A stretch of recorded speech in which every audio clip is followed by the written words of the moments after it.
Olá, sejam todos e todas muito bem-vindos e bem-vindas. Eu sou Beto Ramos e esse é o programa Café com Espiritismo.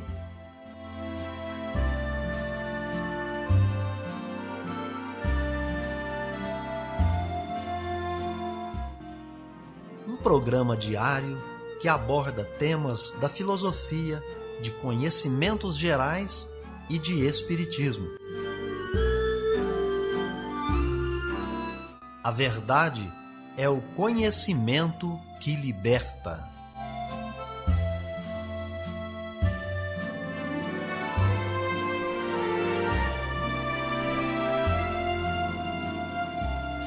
Olá, bom dia. Hoje é 13 de setembro de 2021, segunda-feira. Está no ar Café com Espiritismo.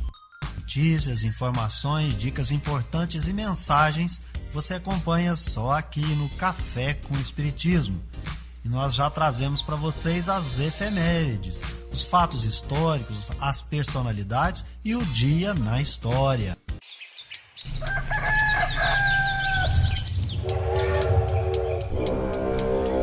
Dia na história. O dia 13 de setembro é a data que se comemora a instituição do Fundo de Garantia, FGTS. É também no 13 de setembro que se comemora o Dia da Cachaça.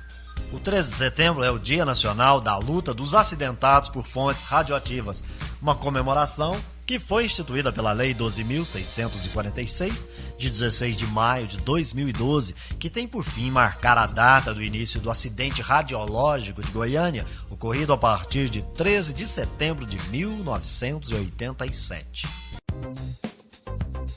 Notícias do Brasil e do mundo é aqui no Café com Jornal. O Brasil já aplicou quase 206 milhões de doses de vacinas contra a Covid-19. São mais de 136 milhões e 100 mil pessoas que já tomaram a primeira dose e aguardam a segunda. E aproximadamente 69 milhões e 700 mil brasileiros já concluíram a imunização com as duas doses ou com a vacina da Janssen, de dose única, o que corresponde a cerca de 33% da população. E o avanço na vacinação é sentido na rede hospitalar. Em pelo menos 21 estados, a ocupação em leitos clínicos e de UTI por pacientes com Covid-19 está abaixo de 50%. De acordo com o Ministério da Saúde, a situação é considerada como dentro da normalidade. Isso significa que o sistema de saúde está menos sobrecarregado nessas regiões e registrando menos casos graves ou gravíssimos da Covid-19. A rede hospitalar começa a liberar as vagas e as equipes que antes atendiam aos pacientes com a doença para outros tipos de atendimento, como tratamentos de traumas e câncer. Na quarta-feira, quando o Ministério da Saúde divulgou os dados atualizados, apenas o Distrito Federal e os estados do Espírito Santo, Goiás, Paraná e Rio de Janeiro estavam na zona de alerta, com ocupação de 51% a 69%. E Roraima saiu da faixa grave, com ocupações acima de 80%, e passou ao estado de alerta, que tem de 70% a 80% dos leitos ocupados. De quarta até essa sexta-feira, o Ministério enviou mais de 3 milhões e 100 mil doses de vacinas para os estados e o Distrito Federal. Foram 1 milhão e 100 mil doses da Pfizer e 2 milhões da Coronavac. Da Rádio Nacional em Brasília, Vitor Ribeiro. A Semana do Cerrado, que acontece até o dia 19 de setembro, vai aproximar os moradores do Distrito Federal do bioma que predomina na região. Com o tema Cuidar do Clima, Cuidar da Vida, o evento vai promover atividades como caminhadas, corridas, passeios ciclísticos, canoagem, cavalgadas e até canicross, que é a corrida humana acompanhada de cães. Ao todo serão 400 quilômetros de aventuras à disposição da sociedade. A ideia é conscientizar os cidadãos sobre a necessidade da preservação do meio ambiente para a manutenção da qualidade de vida. O secretário do Meio Ambiente do Distrito Federal, Sarney Filho, lembrou que a preservação do bioma é uma responsabilidade coletiva. preservar o Cerrado não é uma obrigatoriedade só dos poderes constituídos. É um dever do cidadão, é um dever da sociedade civil e nós estamos, evidentemente, juntos. Queremos cada vez mais compartilhar nossas ações, nossos programas, nossas preocupações. Eu convido a todos para participar ativamente da Semana do Cerrado. Além das atividades presenciais, também serão promovidos eventos virtuais, como webinários e bate-papos de caráter pedagógico. Para saber mais sobre a programação e se inscrever nos eventos, acesse o site da Secretaria do Meio Ambiente do Distrito Federal, no endereço sema.df.gov.br. Com supervisão de Sâmia Mendes, da Rádio Nacional em Brasília, Tony Ribeiro. Você conhece a LGPD, Lei Geral de Proteção de Dados? Essa legislação regula o uso de dados pessoais dos brasileiros que são coletados pelas empresas e pelo poder público. A LGPD foi publicada em 2018, mas ainda hoje muita gente desconhece os próprios direitos em relação a esses dados que produzimos todos os dias, principalmente na internet. Para divulgar essa norma, a ANPD, Autoridade Nacional de Proteção de Dados, lançou nesta sexta-feira o guia Como Proteger Seus Dados Pessoais. A publicação é uma parceria com o Ministério da Justiça.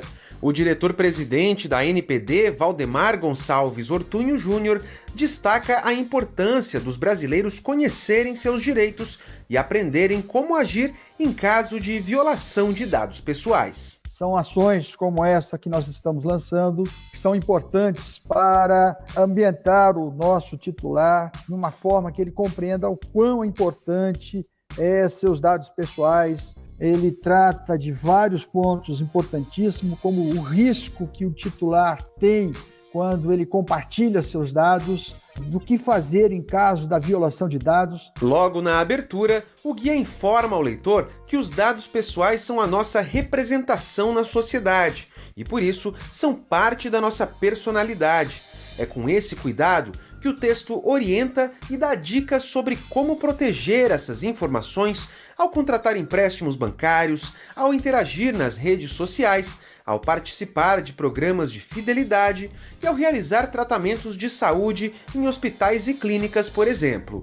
O lançamento do guia Como Proteger Seus Dados Pessoais também marca o aniversário do Código de Defesa do Consumidor, que completa 31 anos neste sábado. Da Rádio Nacional em Brasília, Daniel Ito. Viver bem. Dicas de como conviver harmoniosamente em todas as fases da vida. Para você que busca sua melhora individual, temos dicas de esportes, alimentação saudável, leitura edificante, hábitos espíritas e profissões. Viva bem e favoreça sua saúde física, mental e espiritual. Chegou o momento de você escolher a sua carreira? É normal ficar em dúvida sobre qual profissão a seguir, uma vez que são várias as opções e é possível que você se sinta atraído por boa parte delas. Então acompanhe comigo as dicas de profissões. Você quer ser um advogado?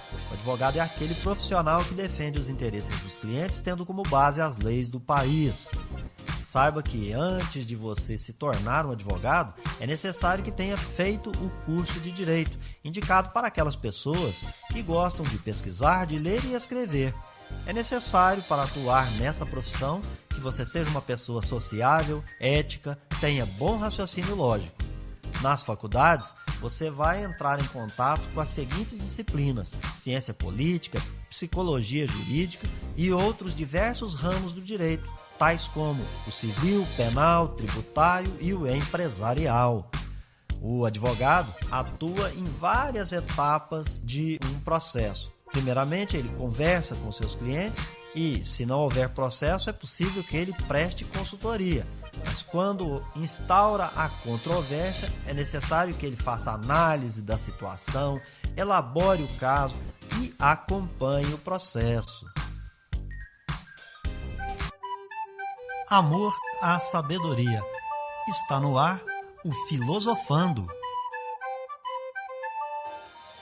Ética da moderação ou assunção de responsabilidades? A teoria platônica sobre a ética é assunto para superespecialistas. Mas a teoria aristotélica lembra mais uma espécie de prática cotidiana de competências que a maior parte dos adultos adquire por meio da experiência. Os pais exercitam os filhos a ter comportamento adequado com relação a outras crianças, e adultos aprendem como ser sensíveis e moderados em suas relações com os outros. Os seres humanos são animais sociais programados para viverem juntos em harmonia, mesmo que seu software de como se comportar precisa ser regularmente exercitado, escolhendo o meio termo entre os polos opostos. Ou seja, a ética aristotélica diz mais respeito à própria realização do que ao que se entende por moral, no sentido de código de conduta. Para Aristóteles, Sócrates estava errado ao acreditar que virtude é conhecimento. Ser uma pessoa ética inclui não só saber o que é certo, mas escolher fazer o certo. As pessoas precisam aceitar a responsabilidade por suas ações voluntárias, que envolvem outras pessoas. Então, a ética aristotélica pode parecer simplória e óbvia, mas sua teoria da virtude parece bem acertada. A ética deveria se ocupar de produzir pessoas eticamente experimentadas, quer dizer, que têm uma vivência do que é ético, em vez de criar sistemas de moral ou regras. Mas será que os seres humanos têm essas virtudes morais ou essa capacidade? Nossa capacidade talvez seja agir como individualistas impiedosos e empedernidos. Café com Espiritismo. É hora da mensagem espírita. Olá pessoal, estamos aqui para mais uma reflexão sobre os instrumentos que temos para a nossa reforma interior. A gente já aprendeu que para mudar o mundo começa individualmente e a partir daí mudando sentimentos, pensamentos, palavras e ações. O lugar onde nós vamos encontrar todas as ferramentas e todos os instrumentos é o ensino de Jesus Cristo. Está no seu Evangelho, está na sua Boa Nova. O Evangelho segundo o Espiritismo desenvolve a parte moral e nós entendemos, portanto, que é a parte moral que traz para nós os instrumentos adequados para a gente sair de espírito inferior até chegar a espírito puro. Nós vamos encontrar no Evangelho segundo o Espiritismo, no capítulo 13, que traz o título Amai os vossos inimigos, uma instrução bem adequada do próprio Jesus. Está no item 1 que nós vamos ler. Tendes ouvido o que foi dito, amarás o teu próximo e aborrecerás ao teu inimigo. Mas eu vos digo, amai os vossos inimigos, fazei bem aos que vos odeiam e orai pelos que vos perseguem e caluniam, para serdes filhos de vosso Pai, que está nos céus, o qual faz nascer o seu sol sobre os bons e maus e vir chuva sobre os justos e injustos. Esta parte que foi isolada pelo codificador está lá no capítulo 5 do Evangelho de Mateus, versículos 20, 43 e 47. Nós vamos ficar só com essa primeira parte que nos traz uma informação muito importante. Mas para a gente apreender necessariamente o ensinamento, é sempre bom lembrar que Jesus não estava falando para o público do século 21. E assim, ele vai relembrar, tendes ouvido. Quando ele diz tendes ouvido, ele estava se reportando à Torá oral, que era o ensinamento de Moisés, que era passado de pessoa a pessoa. Era toda a lei e os profetas. Nesse ensinamento estava assim, amarás o teu próximo e aborrecerás ao teu inimigo. Mas ele mudou essa lógica e diz o seguinte, amai os vossos inimigos e fazei o bem aos que vos odeiam. Kardec chamou esse item de pagar o mal com o bem. Por quê? O fato de você pagar o mal com o bem, o fato de você devolver para aquele que te odeia amor, devolver amor para quem te persegue, te faz ser filho do vosso Pai. E aí você poderia questionar, eu não sou filho de Deus? Porque quando, em algumas traduções, traz para ser filhos de vosso Pai, outras poderão trazer ser filho de Deus. Ser filho de Deus, naquela expressão idiomática, significava ser divino, a qualidade. Então, aquele que é filho da luz é um iluminado. Aquele que é filho de Deus, ele é divino. Portanto, para ser divino, você precisa praticar a lei do amor, indistintamente. Essa aqui é a ideia. O benfeitor Emmanuel, na obra Opinião Espírita, desenvolve esse tema e nos chama a atenção para a existência de tantas outras circunstâncias na Terra que não são somente aquelas que ele denomina de horas escuras, onde nós nos deparamos com o problema da existência, do abandono, da enfermidade, da privação material, enfim, tantos outros problemas. Ele vai nos chamar a atenção dizendo: o espírita sabe que existem outros problemas que são até piores. Problemas piores do que uma doença. E que esses problemas não ficam tão aparentes porque eles estão ocultados por dias que têm a cara de ser dia feliz, mas que na verdade não são. E esses sentimentos ali que estão encobertos, que estão anestesiados por ilusões, eles vão jogar aquelas pessoas, aqueles indivíduos nas sombras. Portanto, esses indivíduos que estão iludidos com essa aparência de felicidade material, onde o seu sentimento verdadeiro de moral, enfim, está anestesiado, ele vai dizer que essa pessoa vai escorregar. E ela precisa da nossa solidariedade. Mas ele avança e vai dizer: estas mesmas pessoas podem estar nos fazendo mal, puxando seu tapete no seu trabalho, falando coisas que você não tem condição de aplaudir, ideias que você não tem condições de compartilhar, e ele vai dizer que você, mesmo não podendo aplaudir, não podendo sorrir, você não deve e não pode apedrejar, e que sim, você tem que ter uma atitude positiva em relação a essas pessoas. Ele vai esclarecer que Jesus não nos recomendou festejar os que nos apedrejam a consciência tranquila e nem nos ensinou a arrasá-los. Mas, ciente de que não nos é possível concordar com eles e nem tampouco odiá-los, exortou-nos claramente: amai os vossos inimigos, orai pelos que vos perseguem e caluniam. E é assim que Jesus nos ensinou que um movimento positivo de solidariedade para essas pessoas que por ora não estão enfermas, que por ora não estão privadas materialmente, que por ora não está aflita com a existência, que elas merecem a nossa oração.